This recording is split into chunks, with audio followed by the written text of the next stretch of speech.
Hey, what's up guys? Elixir Golem has emerged as one of the new scariest decks to play against in Clash Royale. There's only one Elixir Golem deck in the game right now at the top of ladder, and the rank 102 player in the world is destroying everyone with it. No one expects it, especially without Battle Healer. Instead, there's a fearsome combination of Fireball bait with Evolved Barbarians leading the charge. When opponents waste their Fireball on top of the Night Witch trying to remove all of the Night Witch bats, or blast the defensive Zappies, they're going to be left with absolutely no answers for the Barbarians. After opponents pop the Elixir Golem push with their Fireball and decide to spam it into you with their newly found Elixir advantage, they'll be getting nothing but negative Elixir trades when they spam into the Evolved Barbarians. Even if you're feeding your opponents free Elixir from the Elixir Golem, the Barbarians even out all the Elixir in the end, where you're probably up a ton of damage. And when opponents get flooded by free Night Witch bats and Skeleton King skeletons, sometimes they're going to be down Elixir too, which makes this deck feel completely unfair. If you don't have Skeleton King, use Battle Healer. It's time to watch our opponents get bonked by the Barbarians while we get easy damage with our Elixir Golem and assert dominance.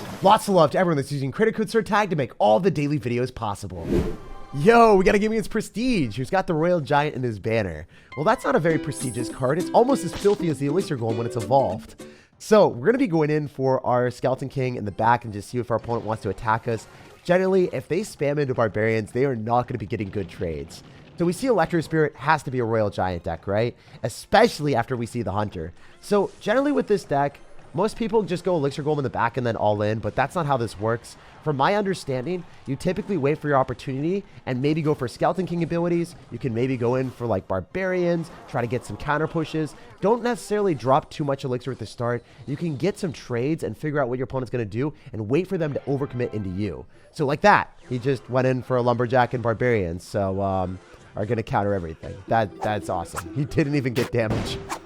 Lumberjack's dead. Barbarian cycle is also awesome for us as well, because now we can get to our Evo of our Barbarians for the next cycle, and now we can defend very cost effectively. Since we're going to get a cost effective defense with our Evolved Barbarians, I know that I can rely on my Elixir Golem right now with the Night Witch and basically just all in the heck out of him. So I'm going to do this. I'm going to force out the Fireball with the Skeleton King and then also our Night Witch, and then he won't have the Fireball for the Evolved Barbarians. So that's what we're going for right now.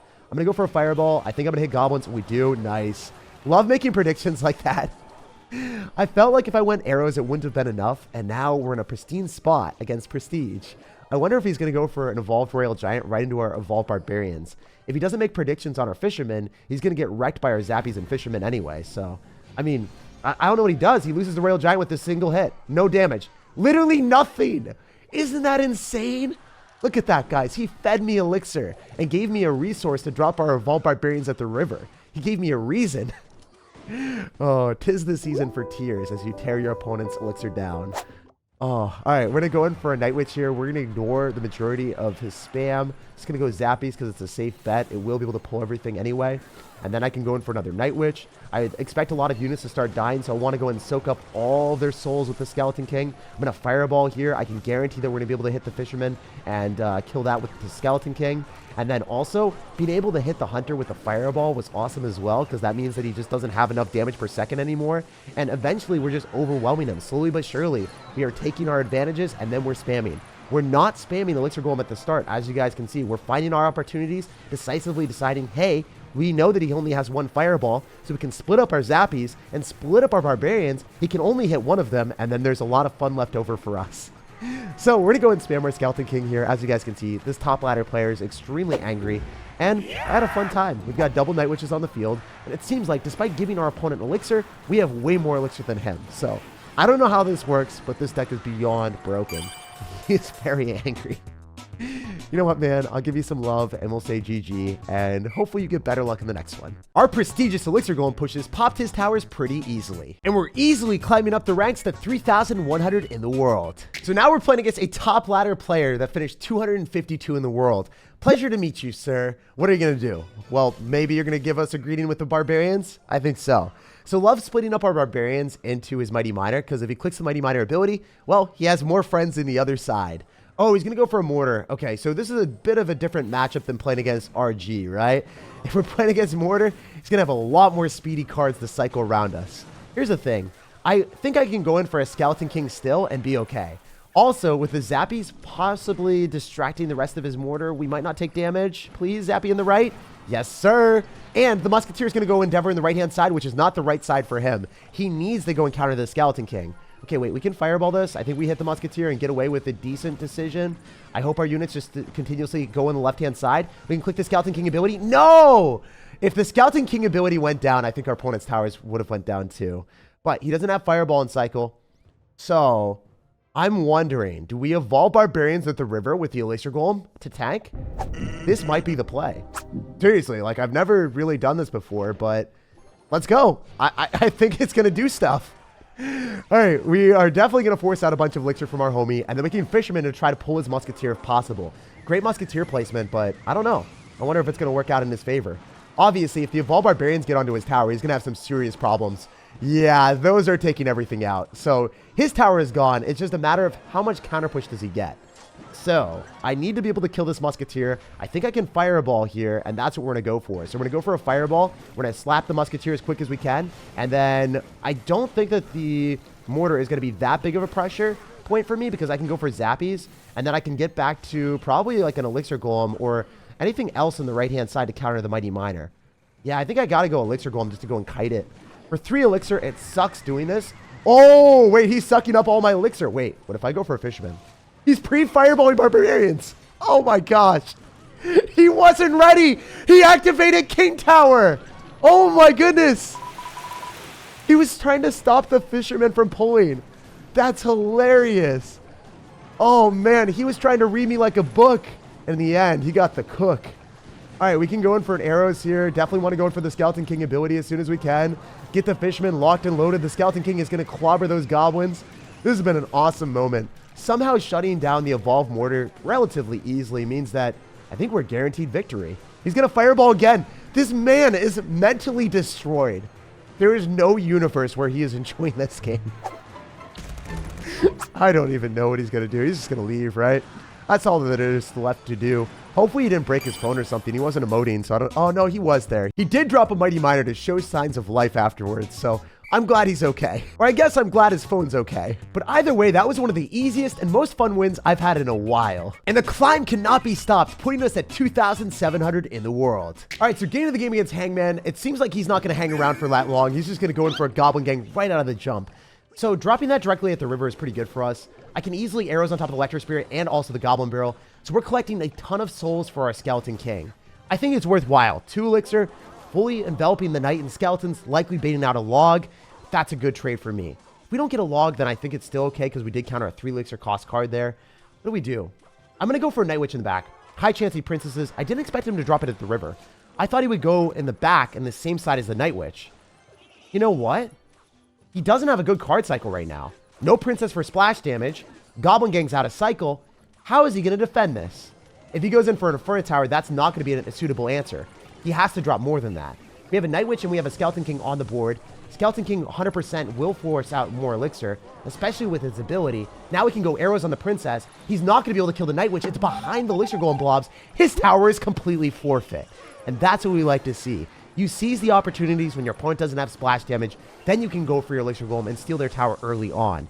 Rarely do I do this, but when my opponent messes up, they're going to get messed up instantly. I don't give them any opportunity to come back. You know, if you make a mistake, why would I let you continue to play the game? It looks like our dude was destined to get 3 crowned if the game went on for just a couple more seconds. Unfortunately, Hangman stayed true to his name and barely hung on to his towers. After deleting our opponent's towers, we've gained a couple ranks to 2,400 in the world. Getting into this one, I really wanted to read his name as Leonardo. I was going to be like Leonardo da Vinci, Leonardo DiCaprio. And I don't know, he's a new version of Leonardo the Leandro.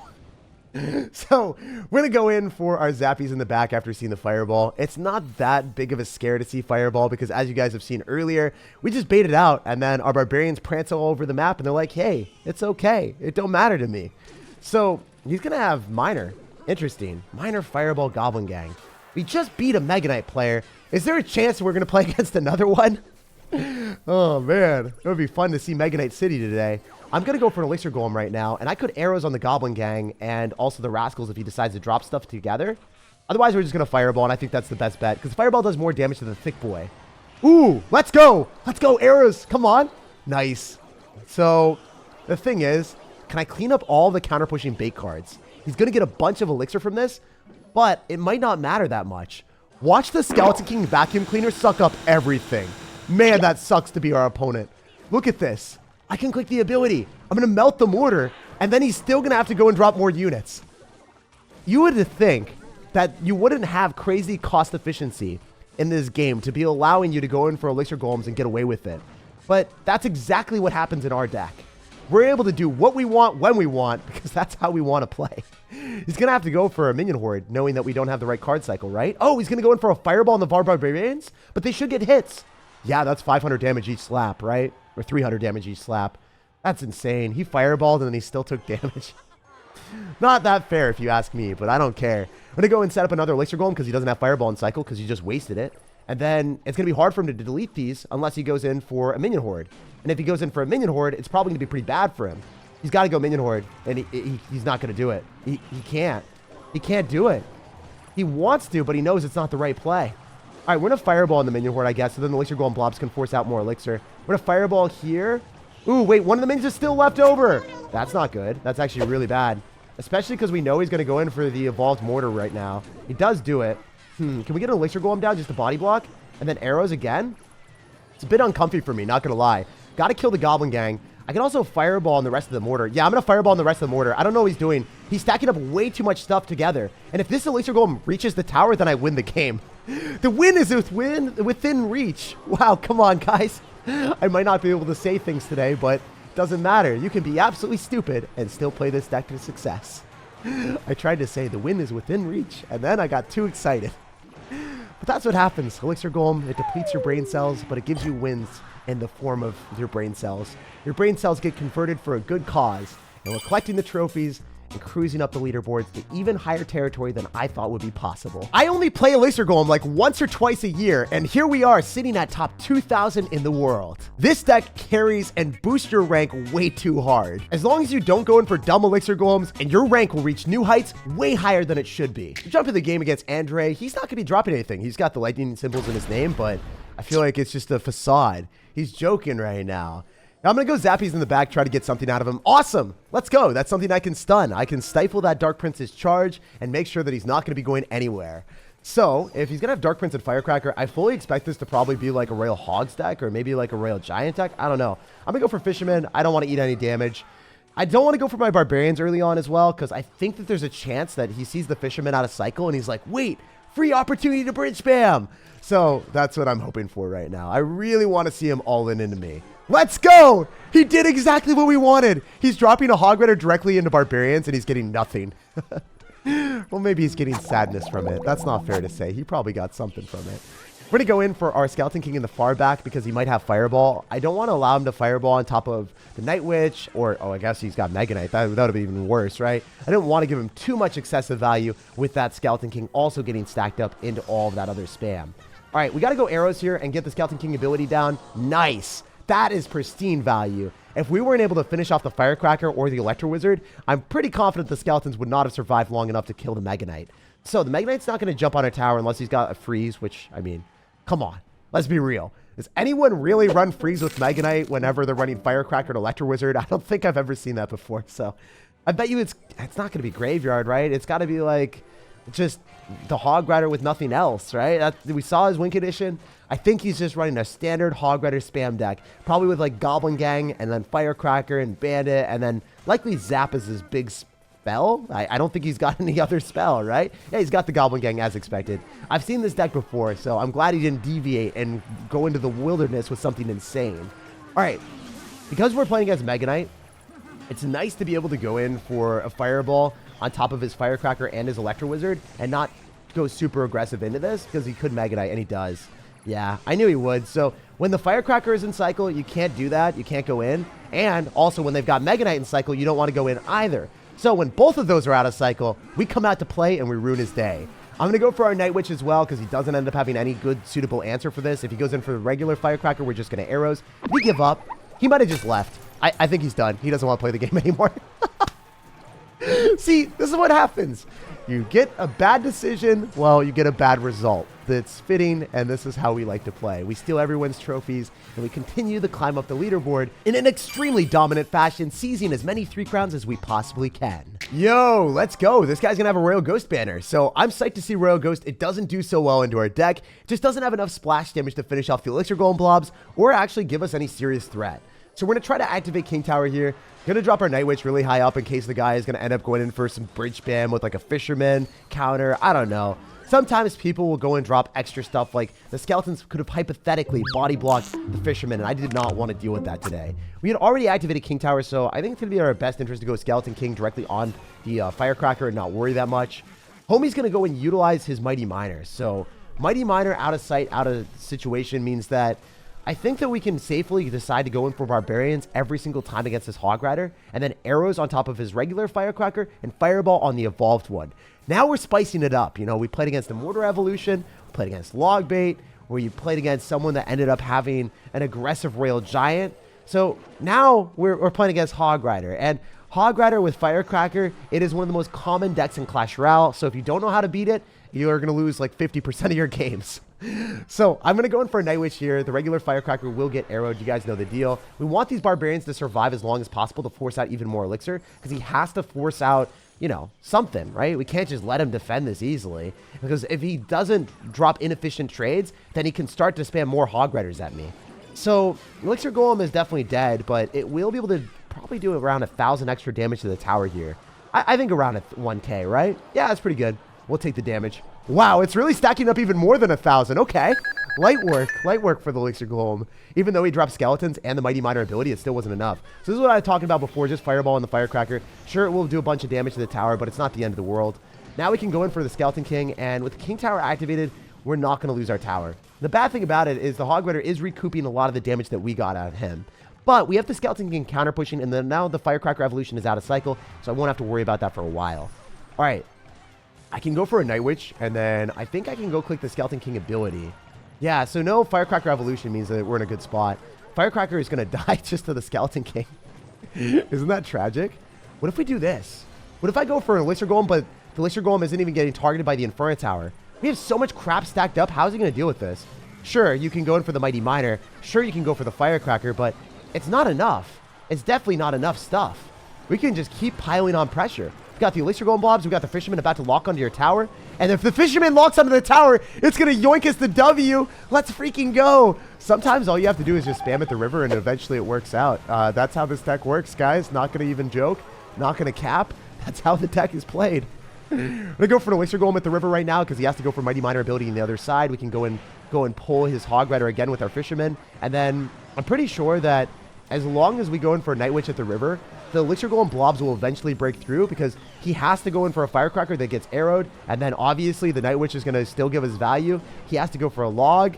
This is just way too much crap coming at him. This is too funny. All right, so he's not going to be back to the Firecracker evolution yet. He's just going to have the regular one. We're still going to drop our Evo Barbs a little bit higher just in case, so then he doesn't get any damage and then the Firecracker doesn't splash onto what he wants. We can Firecracker counter with the Fisherman and also counter the Mighty Miner with the exact same thing. We know he's going to have Inferno Tower, which is a bit of a nuisance, but it's not the end of the world. We're going to go in for our arrows and then Fireball, and then I think that we just need a Fireball one more time, so it might be in my best interest to just apply more pressure, so then whenever... he uses his Evolved Firecracker on defense. Oh, he's just lost. He can't do anything. We're just going to counter his Hog Rider with this Fisherman on the other side, and then we're going to arrows here, and then we're going to Fireball afterward, and then we win. So that's all it is, guys. One more Fireball. One more Fireball. We're going to zap these as high up as possible so that he can't get the splash damage. He's going to try to go for an Earthquake and then a log, but it's not going to come down in time, right? We're going to have 20 AP. Yeah, let's go. Oh my gosh, guys, that's funny. I'm glad that I was able to do the calculation in my head and I knew I wasn't going to be dead. Otherwise, it would have been super sketchy. I probably had a few of y'all at the end of your seat, like saying, Jake, I don't know if you're going to win this one, but I did the math in my head and I knew I wasn't going to be dead. And there's no doubt it was sketchy for a lot of you guys watching. Some of you probably thought I was definitely dead, but instead of getting rolled by the log, we rolled away with the win. Like, subscribe for more daily videos, and have an incredible rest of your day.